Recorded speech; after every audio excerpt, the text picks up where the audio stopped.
Today we are going to discuss about the term 3 new topic, new religious ideas and movements. The topic is new religious ideas and movements. Here in medieval India produced a lot of devotional poetry. In medieval India produced a lot of devotional poetry. People were lot of devotional poetry, and also it is not based on a particular religious. It is not based on a particular religious. It is based on every religious, and every people were inspired by the devotional method. Every people will inspired by the devotional method, and also they believe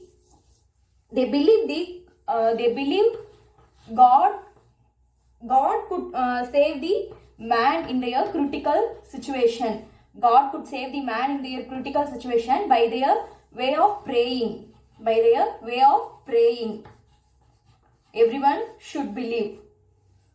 And then also they believe the God as a omnipresent.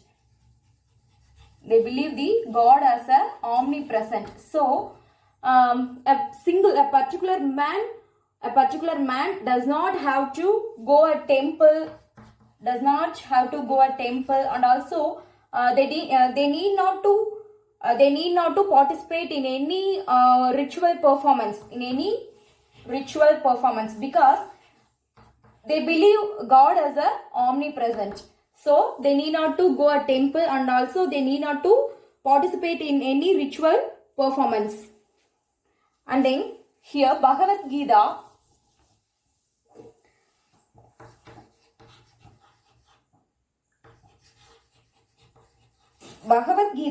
proceed that the path of Bhagavad Gita proceed that the Bhagavad Gita proceed that the path of Bhagavad Marga.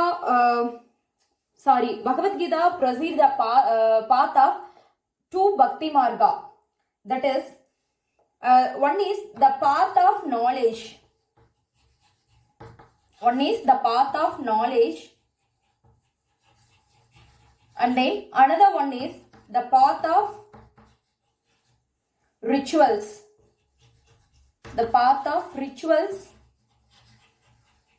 And good works. Bhagavad Gita proceed the two path of Bhakti Marga. One is the path of knowledge, and the other one is the path of rituals and good works. Here the path of knowledge in the sense Janana, and the path of rituals and good works in the sense Karma. And then next thing, we move on to the beginning stage of Bhakti movement. Beginning of Bhakti movement.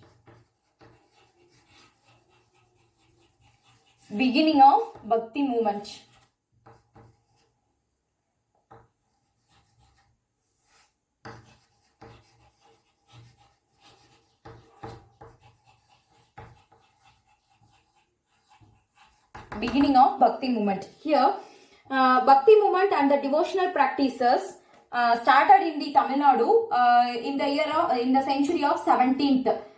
In 17th century, Bhakti movement started in the Tamil Nadu.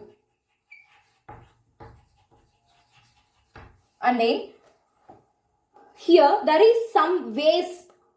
First thing, reciting the name of God and goddesses. First one, reciting the name of God or goddesses. This is the way, one way of praying. And the next thing, singing the prayer song during the prayer. Singing the prayer songs. And then next thing, wearing religious marks. And also and also carrying the identity emblem based on religious. And then next thing, undergoing the pilgrimage. Pilgrimage in the sense devotional trip. Pilgrimage is like a devotional trip. These are some of the ways to developing the Bhakti movement. One thing is reciting the name of God and goddesses, and the second thing singing the prayer song during the prayer, and then next one wearing the religious marks, and also carrying identity emblems based on religious, and then final last thing undergoing the pilgrimage trips. These are the steps to developing the Bhakti movement. And then those could happen in the those happenings would emphasize the mutual emotional attachment towards the God and emotional attachment towards the God and devotees in the sense a man who pray the God in the Bhakti movement. It will happens to emphasize the emotional attachment between the God and the devotees. It is the main thing. And then Sufism was also preached these type of views. Sufism would also preach these type of views. Also, Sufism appeared as the reaction against the early Islam. It appeared the reaction against the early Islam. And then Sufism believed that the realization of God, Sufism believed that the realization of God through passionate devotion of God and intention meditation. He believed the God through the intention meditation. And another one thing, passionate devotion of God. These type Sufism can be believed. And then also Haridasa, one of the philosopher Haridasa said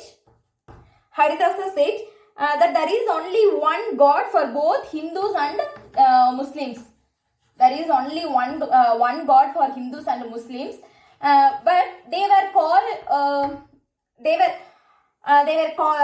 but their preaching style can be varied, and also they used to call the God as a different name that could be differed. Likewise, Haridasa can be said. And then next we move on to the devotional movement in Tamilagam. We move on to the devotional movement in Tamilagam.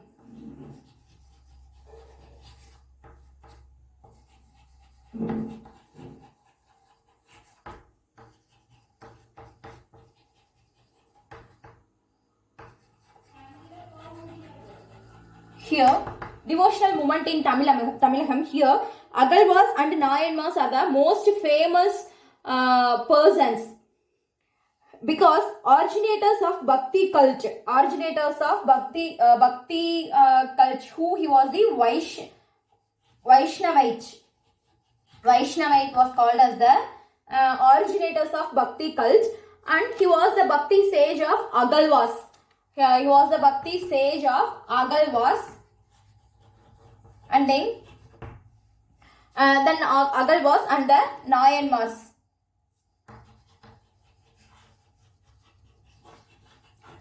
Then worshippers of who Nayanmars was the worshippers of Shiva. They composed the devotional poetries in Tamil language. Agarwals and Nayanmars, they composed the devotional songs in Tamil language. And then they could dedicate their poetry to their favorite gods. And Shiva Bhakti is associated with Shiva's manifestations on earth. Next one, poems to Shivan and Vishnu. Poems to Shivan and Vishnu, particularly poems to Shivan and Vishnu, particularly to Krishna, were composed in Tamil language, and also And also they were composed in some other South Indian language. They also composed in some other South Indian languages are notable. Here, what are the South Indian languages here in the sense? Kannada and Telugu. Kannada and Telugu were also composed. Next one, Vishnu Bhakti. Vishnu Bhakti or Vaishnavism is based on Vishnu avatar. Vishnu Bhakti or Vaishnavism is based on Vishnu's avatar, and then particularly Krishna and Rama. Here particularly mentioned in the Krishna and Rama. And also there is 12 Tamil Nayanmars are chiefly known for their immortal poetries. 12 Tamil Nayanmars, Tamil Agalvas.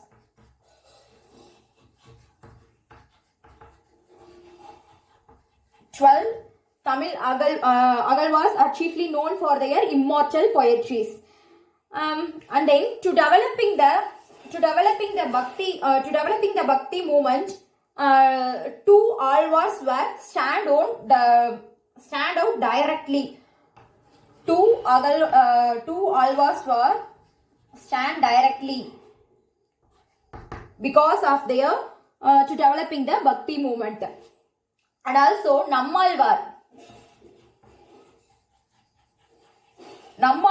became the popular by his work 1102 stanza in Thiruvaimozhi. Nammalvar became popular by his 1102 stanza in Thiruvaimozhi. In his work Thiruvaimozhi. It was one of the famous notable work by Nammalvar. And then Nadamuni, one notable philosopher, Nadamuni, collected all over Nammalvar's work and framed the 4,000 poems. 4,000 poems of Nammalvar, framed the book called Divya Prabandham. Composed and framed the book called Divya Prabandham.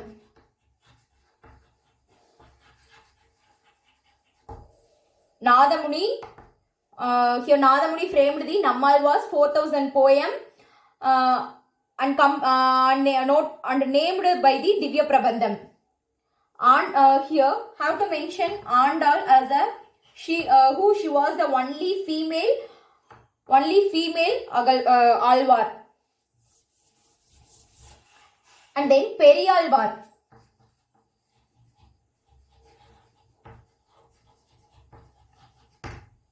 Periyalvar was early known as Vishnu Chittar. He was early known as Vishnu Chittar.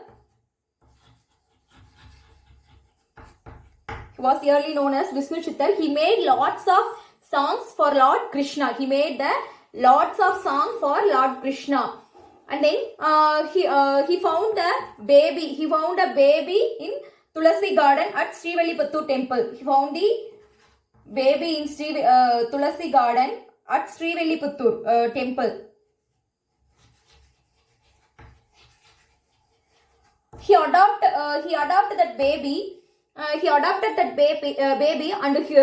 he grew up with him as like his own daughter.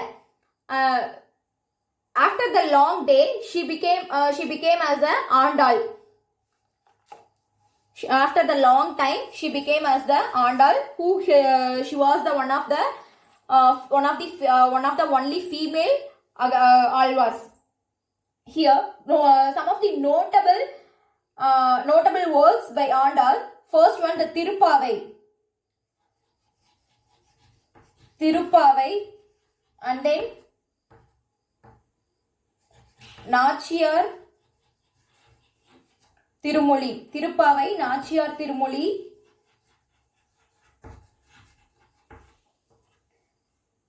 are the notable works by Andal.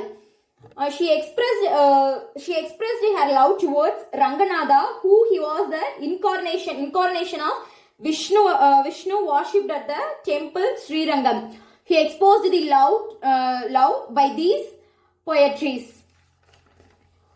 And then first one, Adi Shankara. We discuss about the Adi Shankara.